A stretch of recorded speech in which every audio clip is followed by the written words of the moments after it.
여러분 잘 쉬셨나요? 이제 계속 이어서 그 사회학습 이론부터 살펴보도록 하겠습니다. 혹시 앞 시간에 그 잠깐 리틀 알버트를 살펴보셨는지 모르겠습니다. 유튜브 찾아보셨는지 굉장히 잔인하죠. 지금 시대에는 있을 수 없는 일이지만 그 시대에는 그런 것들이 가능했다라는 거. 행동주의가 얼마나 무서운가를 보여주는 그런 실험이라고 할 수 있겠죠. 혹시라도 안 찾아보신 분들은 찾아볼 수 있었으면 좋겠습니다. 자, 그러면 지금부터는 이제 그 사회학습이론은 행동주의 안에 범주 안에 속해 있기도 하고,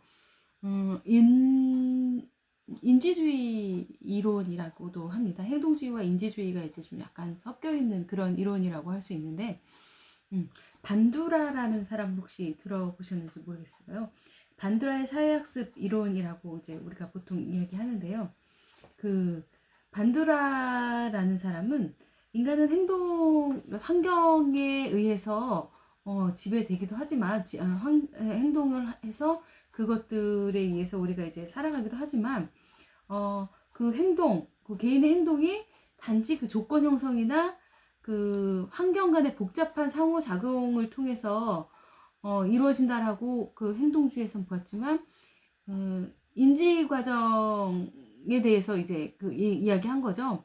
그러니까 개인의 인지 과정은 행동에 큰 영향을 주는데 실제적인 행동은 외적인 강화나 조건 형성과 함께 내적인 인지 과정을 통해서 이루어진다라고 주장하는 것이 반두라의 이론입니다. 인지 과정을 통해서 이루어진다라는 거. 그러니까 우리가 이렇게 그것을 그 인식하면서 그 행동이 나온다라는 거죠. 인지하면서. 그러니까 외적인 강화가 행동에 영향을 미치기 위해서는 내적인 지각, 내 안에 기대라든지 내 안에 뭔가 그것들을 그 가치 형성화하는 과정이라든지 이러한 것들의 변인들을 고려하지 않으면 안 된다. 라고 이야기하는 것이 사회 학습 이론입니다. 그것들이 학습해서 그러니까 우리가 인지해서 그런 행동들이 나온다라고 이야기하는 건데 인간의 환경이 그러니까 어때요? 환경에 영향을 받는 존재 이죠. 이제 그 우리가 행동주의에서 얘기했듯이 근데 절대적으로 환경만이 영향을 미치는 것이 아니라 환경과의 상호작용 가운데 개인의 인지 과정이 개입돼서 그 행동을 결정짓는다라고 보는 것이 이제 우리가 사회학습 이론입니다. 사회학습 관점. 여러분 반두라라는 사람 기억을 좀 해주시면 좋을 것 같아요.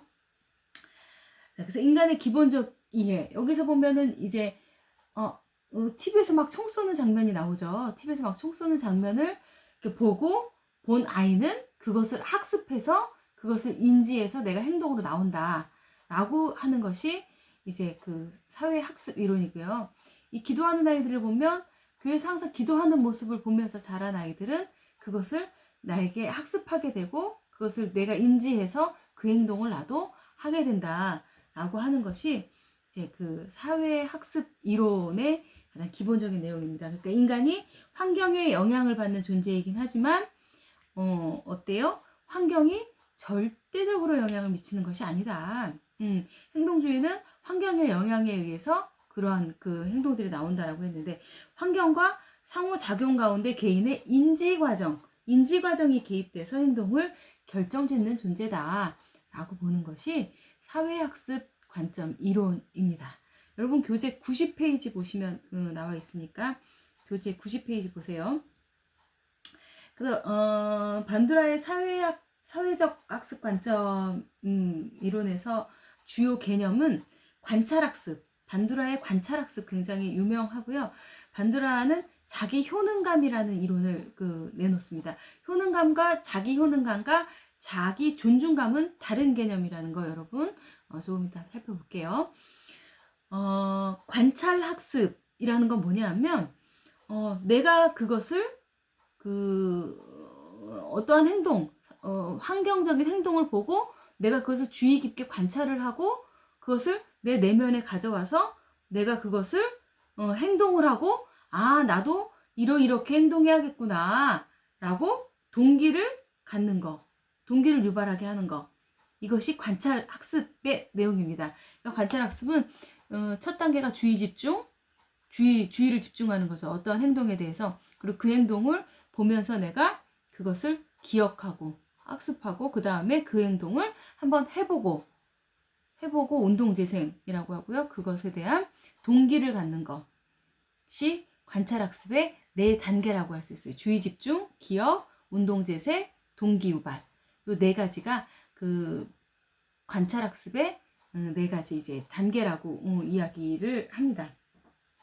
그것을 통해서 우리는 모델링을 한다. 라고 이야기를 하는데요. 그러니까 외적 강화를 받지 않고도 자기가 스스로 타인의 행동을 관찰해서 모방하게 된다는 거죠. 그것을 모방하게 되고 학습이 일어난다. 그래서 그 학습을 모델링을 하게 된다라는 것이 관찰학습입니다. 여러분 예를 들어서 그 관찰학습 모델링의 예가 될 수 있는 게 우리 예전에는 그 뭐 조회하고 할 때 그 상 받는 사람을 대표적인 사람을 이렇게 불러다 세워놓고 이렇게 상을 주고 하잖아요. 그러면 그 행동을 내가 환경에서 나에게 뭐 집어넣지 않아 내가 그 행동을 그냥 보고 그것을 기억하게 되고 나도 저렇게 한번 해보고 싶다. 그런 걸 한번 해봐야겠다. 라는 생각을 가짐으로 인해서 내가 동기가 생기는 거. 가장 관찰학습의 대표적인 예가 이제 그런 것들, 그런 모습을 보면서 내가 동기를 갖는 거. 그게 이제 관찰학습의 가장 대표적인 예고요. 이 관찰학습의 그 가장 이해를 돕는 그 동영상이 있습니다. 그 유튜브에서 보보 인형 실험이라고 혹시 찾아보시면 보보 인형 실험이라는 게 어떤 거냐면 여러분 이게 옛날에 권투 이게 뭐라 그러죠? 이거 때리는 거 이거 하는 그런 거 있잖아요. 이렇게 세워놓고 막 때리는 거. 그걸 뭐라고 하죠? 이게 샌드백 같이 이런 샌드백을 막 이렇게 때리는 거 이런 것을 가지고 실험을 해봤는데 그 샌드백을 세워놓고 어른이 그 방에서 이제 아이에게 아이가 이제 그 방에 들어올 때 그 어른이 막 그걸 때리는 모습을 보여주면 그 모습을 본 아이는 TV에서 그 모습을 샌드백을 막 때리는 모습을 본 아이는 와서 그걸 막 때립니다. 그리고 아유 예쁘다 정말 예쁘다 하는 모습을 본 아이는 와서 그것을 예쁘다고 하고 그리고 또 그것에 대해서 무관심한 행동을 하게 되면 아이도 그것에 대해서 무관심하게 된다. 그 보보 인형 실험이거든요. 근데 그 실험에서 보면 아이는 관찰을 하고 스스로 인지를 해서 그것을 학습을 한다 하는 것이 이제 반두라 이론의 관찰학습의 이론입니다. 그리고 자기 효능감이라는 말은 뭐냐면 어떠한 상황에 대해서 어떠한 과제가 주어졌을 때 내가 이것을 얼마만큼 잘 수행할 수 있는가를 얘기하는 것이 자기 효능감이라고 이야기하는데요. 그럼 자기 존중감은 뭘까요?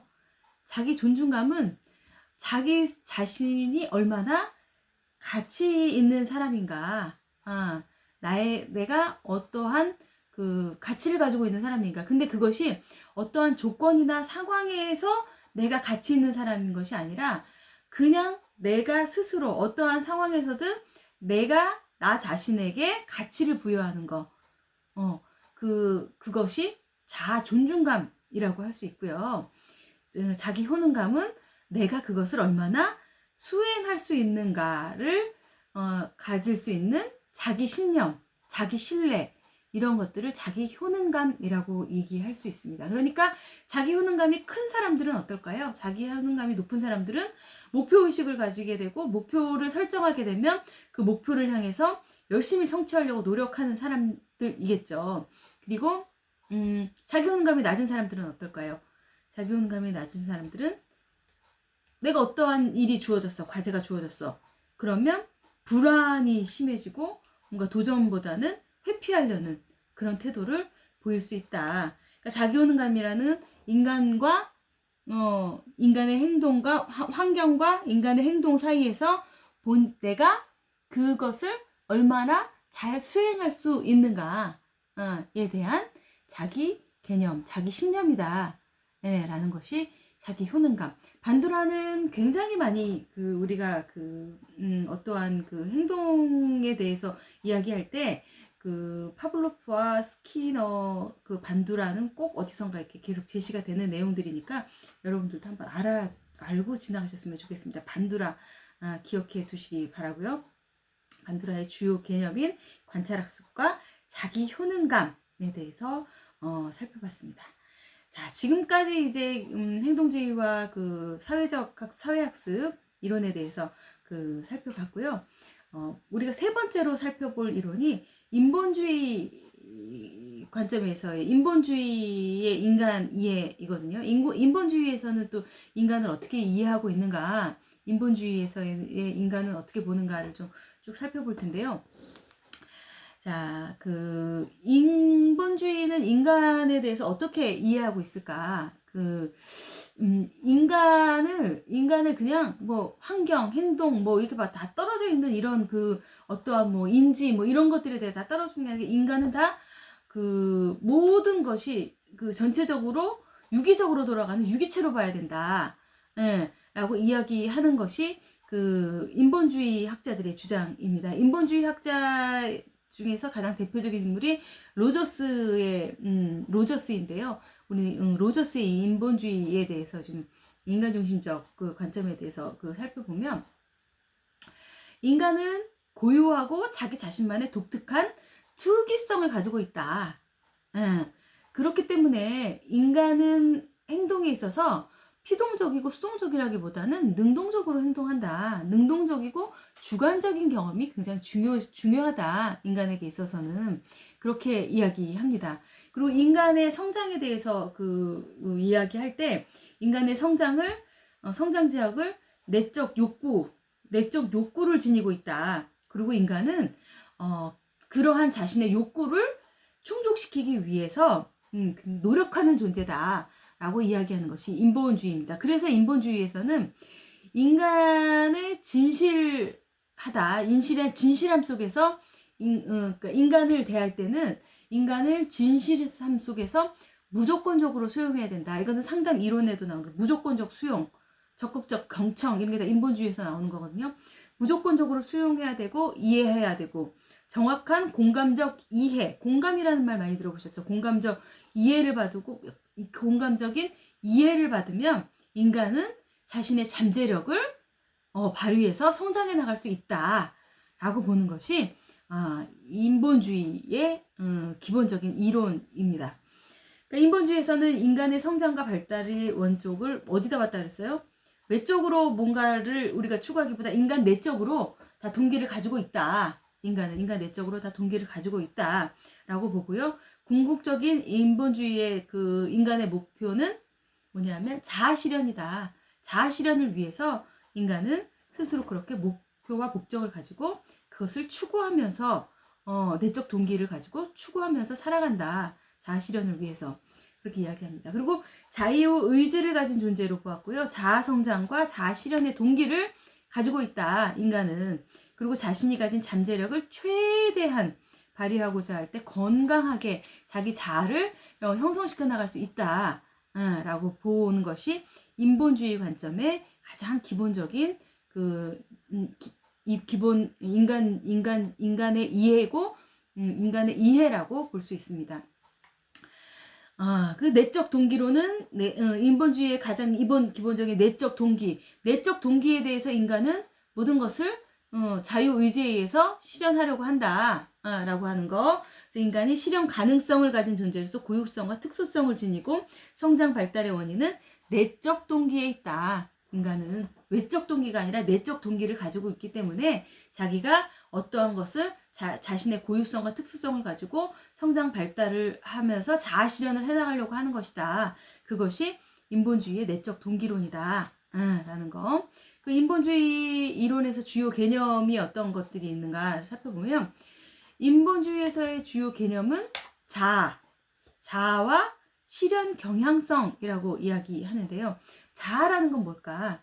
우리가 이렇게 자아라고 지금 아까 많이 얘기 했죠. 여기서는 이제 자아라는 개념보다는 일단은 좀 이게 자아는 아까 우리가 그 프로이드에서 에고라고 봤는데 이거를 자기라고 봐야 되지 않을까. 이 교재에서는 이게 자아라고 표현했지만 우리 교재에서도 이제 그 자아라고 표현을 하면서 셀프라고 표현을 했는데 셀프라고 표현을 하는 거 이제 보통 자기라고 하거든요. 자기 실현이라고 이야기 하는데 그 이 자아라는 개념을, 그러니까는 이 자기라는 개념으로 보는 것이 볼 때 조금 더 나을 것 같기는 한데, 일단 우리 교재에서는 자아라고 봤고요.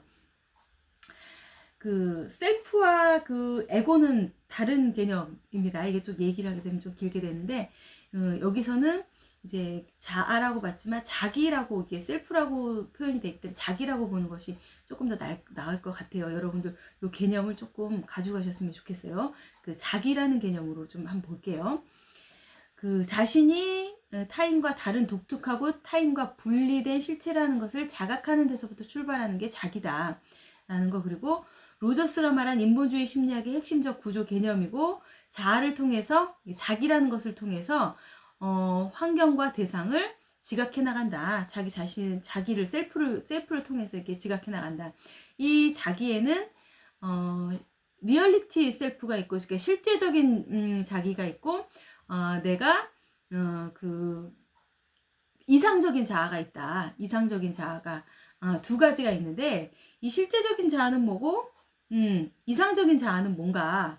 그럼 보면 실제적인 것은 실제 있는 모습 그대로의 나를 보는 것을 이야기하고요. 이상적인 것은 내가 무언가 되기를 바라는 그런 나의 모습을 이상적인 자기라고 보면 될 것 같아요. 만약에 이상적인 내가 너무 크면 어떻게 될까요? 너무 크면 너무 커도 문제, 작아도 문제가 되겠죠. 이게 너무 그게 크게 되면 내가 이게 너무 그니까는 이게 너무 높게 되면 내가 내 실제적인 자아와 부딪혀서 내가 좌절감을 느끼거나 실패감을 느낄 수 있겠죠. 그리고 내가 그 이상적인 자아가 너무 낮다. 너무 낮으면 어떨까요? 또 의욕이 상실될 수 있겠죠. 우리가 여러분 몰입이라는 것에 대해서 들어보셨는지, 우리가 몰입을 할 때도, 몰입이라는 거에서 과제를 주어질 때도 적정하게 나의 수준과 나의 과제의 수준이 적정하게 맞아 떨어져야 내가 그 과제에 몰입을 할 수 있듯이, 이 이상적인 자아와 실제적인 자아가 일치도가 클수록 건강하고 성숙된 사람으로 살아갈 수 있게 된다라고 이제 우리 로저스는 자기에 대해서 이렇게 이야기합니다. 건강하고 이게 자발적으로 융통성이 있는 사람이 되려면 이게 실제적인 자아와 이상적인 자아가 좀 일치돼야 된다. 이게 너무나 갭이 커버리면 너무 그것에 대해서 너무 이제 무기력해지거나 아니면은 너무나 자기에 대해서 실망감과 실패감을 느낄 수 있다. 이런 양극이 나타낼 수 있기 때문에 이것이 일치되는 것이 좀 중요하다라고 이야기합니다. 그리고 실현 경향성이라는 것에 대해서 이야기하는데요. 로저스 이론에서 굉장히 많이 언급되고 이제 중요한 이론인데요. 실현 경향성이라는 것은 우리는 하나의 뭐 행동과 환경과 뭐게 다 떨어뜨려 보는 것이 아니라 유기체적인 인간 형태라고 본다고 했잖아요. 인본주의에서는. 근데 그 유기체 현재의 상태에 머물러 있지 않고 성장 발달해 나가는, 우리가 이 유기체인데, 이 유기체가 뭔가를 이렇게 발전해 나가고 발달해 나가려고 뭔가를 이렇게 형성해 나가는, 발달해 나가려고 향해 나가는 그러한 과정을 이제 우리는 경향성이라고 이야기하는데요. 그러니까 단순한 것에서부터 이제 복잡한 것으로 이제 점점 발달을 해 나가죠. 발달도 마찬가지잖아요. 발달 단계에서도 마찬가지고, 우리는 단순한 것에서부터 유기체는 복잡한 것으로 발전을 해 나가고, 의존적인 것, 처음에 태어났을 때는 의존적이다가 점점 독립적인 것으로 나아가고 유연성과 융통성을 가진 존재로 변화하고자 하는 경향성이 실현 경향성이다 예, 라고 이제 로저스는 얘기하면서 이것은 로저스의 인간 중심적 관점에서 가장 핵심이 되는 발전적인 인간에 대한 그 핵심적인 이론이라고 할 수 있고요. 그 자기 개념의 증진을 통해서 자아 자기 개념의 증진을 통해서 자기 실현을 추구하는 이제 원동력이 된다. 이 실현 경향성이 이러한 것들이 원동력이 된다. 라고 그 이야기합니다. 로저스의 그 중심적인 자기 개념, 주요 개념에서 이제 자아 또는 자기라고 할 수도 있고요. 실현 경향성에 대해서 이제 살펴봤습니다. 자, 그 다음으로 우리가 이제 그 인본주의 관점에서 살펴볼 것이 실존주의입니다. 실존주의. 빅터 프랭클이라고 혹시 여러분들 들어보셨는지 모르겠어요. 프랭클. 그 프랭클은 의사예요. 의사인데 이제 유대인입니다. 유대인인데 이 사람은 이제 나치 수용소에 갇혀서 그 나치 수용소에서 생활을 하면서 이제 부모와 형제, 아내를 모두 잃었죠. 그런 경험을 통해서 이제 실존주의에 대해서 이제 대한 관점에 대해서 이렇게 생각을 해보게 되는데요. 이 사람이 이제 이 사람이 추구하는 것은 인간의 의지입니다. 의지와 의미와 의지인데요. 그래서 이 사람의 이론에서 붙는 그 닉네임이 의미의 의지라고 이야기하는데요. 그 인간의 의미에 대한 추구란 책을 통해서 인간은 어떠한 상황에서도 의미를 부여할 수 있는 선택권을 가지고 있다고 보았고요.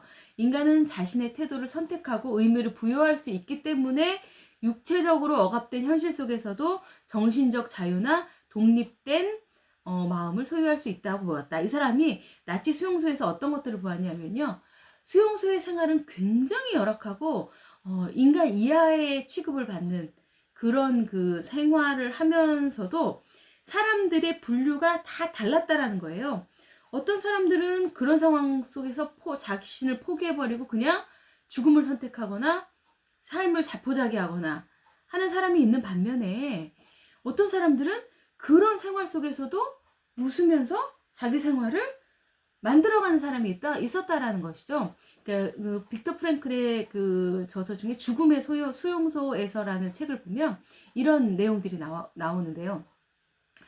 그런 사람들을 보고 도대체 저 사람들은 무엇 때문에 저렇게 삶에 대한 삶을 저렇게 포기하지 않고 저렇게 살아갈까? 그런데 그런 사람들을 에게 관찰을 해보고 조사를 해보았더니 이 사람들은 삶에 대한 의미를 가지고 있더라. 내 삶에 대한 의미를 가지고 있고 그 삶에 대한 의지력이 있더라. 예, 그래서 의미의 의지라는 그 빅터 프랭클의 죽음의 수용소에 보면 그런 내용이 나오는데요. 그러니까 사람이 이제 그 아무리 힘든 상황에서도 자신이 가지고 있는 그러니까 독립적인 가치, 자신이 가지고 있는 의미나 가치에 따라서 사람은 달라질 수 있다라고 보는 것이 빅터 프랭클의 견해입니다. 그러니까 실존주의 인간에서 실존을 중요시해서 본질보다도 현재 지각하고 있는 현재 우리가 지각하고 있는 실존에 초점을 맞춘 거예요. 프로이드는 여러분이 상담을 할 때도 프로이드는 정신분석은 굉장히 오랜 시간이 걸립니다.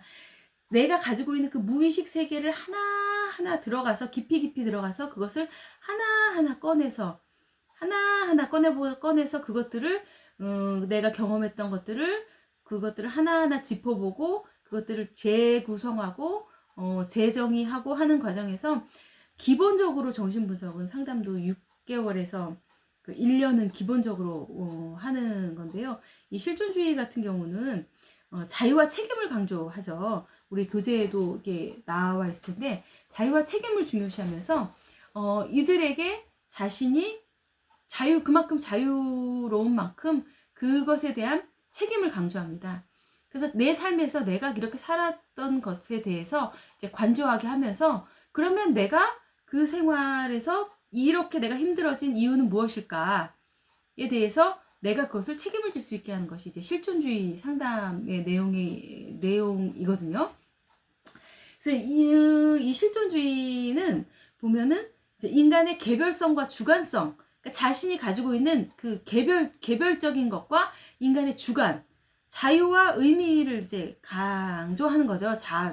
이 개별적으로 가지고 있는 그 개별성과 주관성을 강조하고요. 잠재 능력과 자유 의지를 통해서 자신을 스스로 선택하고 그것에 대해서 책임을 지는 거, 책임을 세워나갈 수 있는 거, 그것을 그 책임을 세워나간다.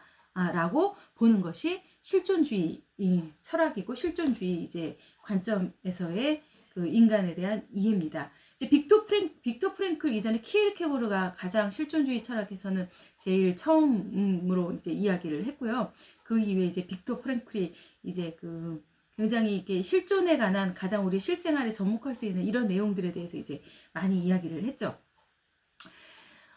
그리고 인간은 자신의 존재에 대해서 끊임없이 탐색하고 이해를 통해서 자신이 가지고 있는 무한한 가능성을 발휘할 수 있다. 그런 존재로 보았고요.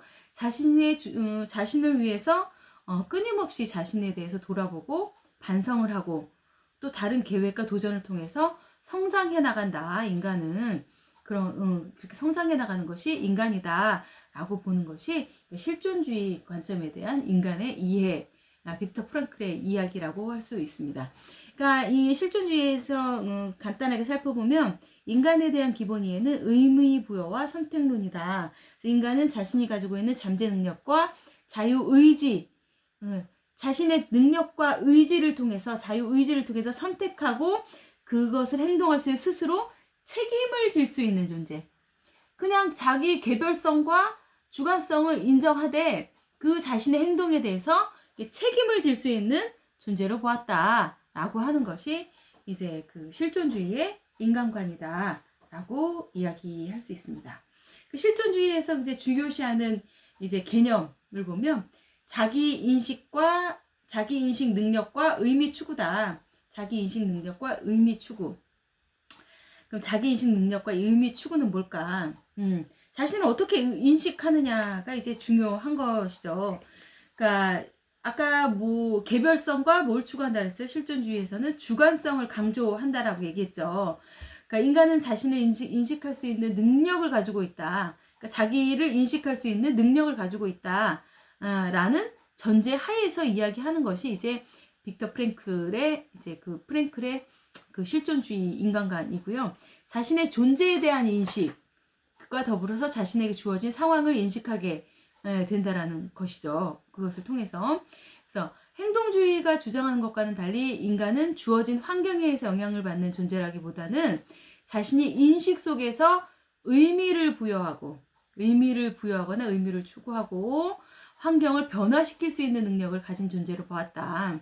인간은 그냥 환경에 의해서 영향만을 받는 것이 아니라 환경에 의해서 이해되고 의해서 영향을 받는 것이 아니라 자신의 의미가 부여될 때 의미를 부여하고 환경을 변화시킬 수 있는 능력을 가진 존재다. 그래서 의미가 부여될 때 동기가 부여되고 내가 어떠한 삶의 의미를 가질 때 내 동기를 갖게 되고 그에 따른 행동을 하게 된다라는 것이 빅터 프랭클의 주장이죠. 그 인간은 삶의 의미를 통해서 고통스러운 상황에서도 그 상황에 직면하게 되고 위기를 기회로 바꿀 수 있을 만큼 의미를 추구하게 된다. 라고 보는 것이 이제 그 빅터 프랭클입니다. 인간은 어떻게 자기 인식을 하고 이렇게 의미 추구를 해가면서 살아가는 것이 인간이다. 라고 이야기하고요. 자유와 책임은 아까도 잠깐 얘기 드렸죠. 실존주의에서 가장 중요시 여기시는 것이 자유와 책임입니다. 선택의 자유에 따라서 어때요? 선택한 것에서 오늘의 현실이 이루어지고 그 계획에 대한 책임도 누구에게 있다? 개별성과 주관성에 따라서 내가 그것을 자유롭게 선택할 수도 있고 그 선택한 것에 대한 책임은 누구에게 있다? 책임도 나에게 있다. 라는 것이 이제 이 실존주의의 주요 개념의 이론 중에 하나입니다. 그 결과에 대한 책임을 인정하는 데서부터 이제 변화를 이룰 수 있다는 거죠. 여러분들도 대화를 하다 보면 내가 잘못했는데도 그것을 인정하지 않고 책임지지 않을 때 있죠. 회피하려고 할 때. 그러면은 문제가 해결되지 않는 거죠. 예.